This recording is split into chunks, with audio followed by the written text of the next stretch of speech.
একটা ডালে দুইটা পাখি থাকতো, একটা টুনা আর একটা টুনি। টোনা টুনিকে এসে বলে, আমি তোমাকে অনেক বেশি ভালোবাসি। তখন টুনি টোনাকে বলে, তুমি আমাকে অনেক বেশি ভালোবাসো, এটা আমি বিশ্বাস করি, কিন্তু এটাও জানি যেদিন আমি বিপদে পড়ব সেদিন তুমি আমাকে ছেড়ে চলে যাবে। এটা শুনে টুনা খুবই কষ্ট পায় আর অনেক কান্না করে।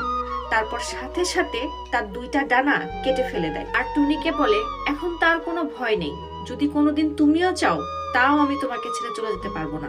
একদিন অনেক বেশি ঝড় বৃষ্টি শুরু হয়। তখন টুনা টুনিকে বলে, তোমার জীবন বাঁচাও।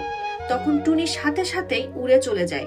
আর যখন ঝড় বৃষ্টি শেষ হয় তখন ফিরে এসে দেখে টুনা আর বেঁচে নেই, মারা গেছে। পাশে একটা পাতা পড়ে থাকে, যে পাতায় লেখা ছিল, তুমি চলে যাওয়ার আগে যদি একবার জিজ্ঞাসা করতা যে তোমার কি হবে, তাহলে ঝড় বৃষ্টি হওয়ার আগেই আমি মরে যেতাম না। ঠিক একইভাবে বিশ্বাসী পুরুষরা সব জায়গায় ঠকে।